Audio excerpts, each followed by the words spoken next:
Assalamualaikum warahmatullahi wabarakatuh. Alhamdulillahirabbil alamin wa bihi nasta'inu ala umuri dunya waddin wa ala alihi wa sahbihi ajma'in amma ba'du.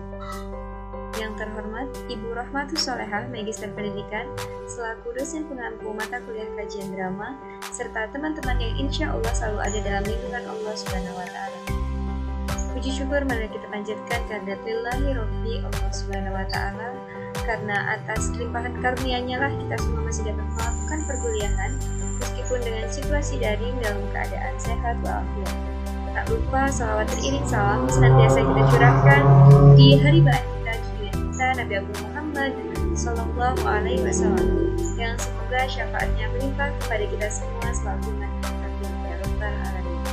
Baiklah, izin memperkenalkan diri, nama saya Alfian Aini. Di sini saya sebagai moderator akan membimbing jalannya presentasi pada hari ini. Presentasi pada hari ini membahas tentang unsur-unsur dan struktur teks drama. Sebelum lanjut ke materi, saya akan memperkenalkan pemateri-pemateri yang akan menyampaikan materi dari unsur-unsur dan struktur teks drama. Yang pertama ada Roni Nurmawan sebagai pemateri, Dinda Febrianti sebagai pemateri, Rahman Falas sebagai pemateri, Rati Arianti sebagai pemateri, Sri Rahmawati sebagai pemateri, Maya Seftiawati sebagai pemateri, Tiara Dwi Ayuni sebagai pemateri, dan Lutfi Nur Azizah sebagai pemateri. Baik, langsung ke materi yang pertama mengenai pengertian drama yang akan disampaikan oleh Dinda. Kepada Dinda disilakan. Nama Dinda Febrianti, NPM 2019 406 403 016, Prodi Pendidikan Bahasa dan Sastra Indonesia semester 4. Di sini saya sebagai pemateri pertama. Pengertian teks drama. Teks drama adalah teks yang bermuatan kisah yang dikemas melalui dialog untuk dibawakan melalui seni peran atau acting untuk menggambarkan cerita dan berbagai peristiwa yang disajikan dalam suatu pentas drama. Sekian materi dari saya. Baik, saya Seftiawati NPM 42. Saya akan menjelaskan materi yang kedua, yaitu ciri-ciri teks drama. Drama sebagai karya sastra yang berbeda dari karya sastra lainnya memiliki beberapa ciri sebagai berikut. Yang pertama, memuat dialog atau percakapan yang dapat dibawakan oleh pemeran atau lakon drama. Yang kedua, mengandung ciri, kisah atau narasi yang disampaikan melalui dialog atau percakapan antar tokoh. Yang ketiga, teks memiliki petunjuk khusus yang harus dilakukan oleh pemerannya, seperti mengatur ekspresi, marah atau senang, melakukan aksi, berlarian, melompat, dan lain sebagainya. Ciri yang keempat adalah karena drama secara eksklusif menggunakan dialog sebagai isinya, maka penulisan percakapan tidak perlu menggunakan tanda petik. Baik, saya Lutfi Nur Azizah, NIM 053. Di sini saya akan melanjutkan materi dari pemateri sebelumnya, yaitu tentang struktur teks drama. Seperti jenis teks lainnya, kita dapat membagi bagian-bagian yang membentuk suatu teks drama. Bagian-bagian tersebut tersusun secara sistematis dan dapat menjadi bahan pertimbangan dalam proses kreatif penulisnya. Menurut tim Kemendikbud tahun 2017, halaman 237, struktur teks drama adalah sebagai berikut. Prolog, orientasi, komplikasi, resolusi, dan epilog. Berbeda dengan tim Kemendikbud, Endra Reswara mengakomodasikan sebagai penyokong utama struktur dari drama seperti adegan dan pentas. Sementara itu, tim Kemendikbud merujuk pada drama sebagai produksi teks yang menyatakan cerita. Saya Roni Nurmawan, NPM 2019 406 403 013. Di sini saya akan membawakan materi yang berjudul latar. Latar dibagi menjadi 3. Yang pertama yaitu latar waktu. Latar waktu adalah kapan peristiwa itu terjadi. Contohnya, peristiwa itu terjadi di masa lampau. Yang kedua itu latar tempat. Latar tempat adalah di mana peristiwa itu terjadi. Contohnya yaitu seperti sebuah cerita terjadi di daerah Jawa Timur. Yang ketiga yaitu latar suasana.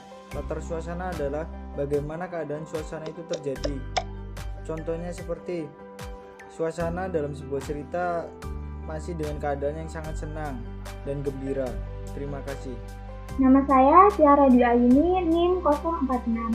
Saya di sini sebagai pemateri kelima akan menjelaskan unsur-unsur teks drama, yaitu tentang penokohan. Penokohan, tokoh-tokoh dalam drama diklasifikasikan sebagai berikut. Yang pertama, tokoh gagal. Tokoh gagal atau tokoh badut. Tokoh ini yang mempunyai pendirian yang bertentangan dengan tokoh lainnya. Kehadiran tokoh ini berfungsi untuk menegaskan tokoh yang lain. Yang kedua, tokoh idaman. Tokoh ini berperan sebagai pahlawan dengan karakternya yang gagah, berkeadilan, atau terpuji. Yang ketiga yaitu tokoh statis. Tokoh ini memiliki peran yang tetap sama tanpa perubahan, mulai dari awal cerita hingga akhir cerita. Yang terakhir yaitu tokoh yang berkembang. Misalnya seseorang tokoh berubah dari setia ke karakter yang berkhianat, dari yang bernasib sengsara menjadi kaya raya, dan dari yang semula adalah seorang koruptor menjadi orang yang soleh dan budiman. Demikian materi yang dapat saya sampaikan. Nama Rahmat Fala, NPM 2 2019 40 640 30 19. Di sini saya ingin melanjutkan materi tentang dialog. Dalam drama, percakapan atau dialog haruslah memenuhi dua tuntutan, yakni yang pertama, dialog harus turut menunjang gerak laku tokohnya. Dialog haruslah dipergunakan untuk mencerminkan apa yang telah terjadi sebelum cerita itu, apa yang terjadi di luar panggung selama cerita itu berlangsung. Harus pula dapat mengungkapkan pikiran-pikiran serta perasaan-perasaan para tokoh yang turut berperan di atas pentas. Yang kedua, dialog yang diucapkan di atas pentas lebih tajam dan tertib daripada ujarnya sehari-hari. Tidak ada kata yang harus terbuang begitu saja. Para tokoh harus berbicara jelas dan tepat sasaran. Dialog itu disampaikan secara wajar dan alamiah. Sekian. Saya Sri Lamawati, NIM 2019 40640325. Saya akan melanjutkan materi yaitu tentang tema pesan atau amanat. Tema adalah gagasan utama yang menjalin struktur isi drama. Tema dalam drama menyangkut segala persoalan, baik itu berupa masalah kemanusiaan, kekuasaan, kasih sayang, kecemburuan, dan sebagainya. Tema jarang dinyatakan secara tersirat. Oleh karena itu, untuk mengetahui dan merumuskan tema drama, kita perlu mengapresiasi drama secara menyeluruh terhadap berbagai unsur karangan itu. Pesan atau amanat. Unsur ini merupakan ajaran moral didaktis yang disampaikan drama itu kepada pembaca atau penonton. Amanat tersimpan rapi dan disembunyikan pengarangnya dalam keseluruhan isi drama. Nama saya Rati Arianti, NPM 2019 406 403 023. Di sini saya akan membacakan materi unsur-unsur dan struktur teks drama. Pada bagian kaidah kebahasaan teks drama. Kaidah atau ciri kebahasaan teks drama yang paling kuat adalah di dalamnya hampir semua berupa dialog atau tuturan langsung para tokohnya, sehingga kalimat-kalimat yang tersaji di dalamnya hampir semuanya berupa dialog atau tuturan langsung para tokohnya. Karena di dalam drama banyak menggunakan tuturan langsung, maka sebagaimana halnya percakapan sehari-hari, dialog dalam teks drama seringkali menggunakan kosakata percakapan seperti oh, ya, aduh, sih, dan dong. Selain itu, menurut tim Kemdikbud, teks drama memiliki ciri-ciri kebahasaan sebagai berikut.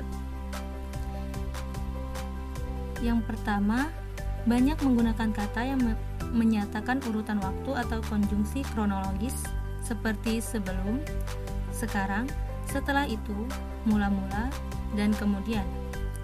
Yang kedua, banyak menggunakan kata kerja yang menggambarkan suatu peristiwa yang terjadi Contohnya menyuruh, menobatkan, menyingkirkan, menghadap, dan beristirahat. Yang ketiga, banyak menggunakan kata kerja yang menyatakan sesuatu yang dipikirkan atau dirasakan oleh tokoh. Contohnya, merasakan, menginginkan, mengharapkan, mendambakan, atau mengalami. Yang terakhir, menggunakan kata-kata sifat untuk menggambarkan tokoh, tempat, atau suasana. Contohnya, misalnya, rapi, bersih, baik, gagah, dan kuat. Baik, demikianlah presentasi dari kelompok kami mengenai unsur-unsur dan struktur teks drama. Saya sebagai moderator mewakili rekan-rekan pemateri, mohon maaf apabila terdapat kesalahan dan kurangnya penyampaian.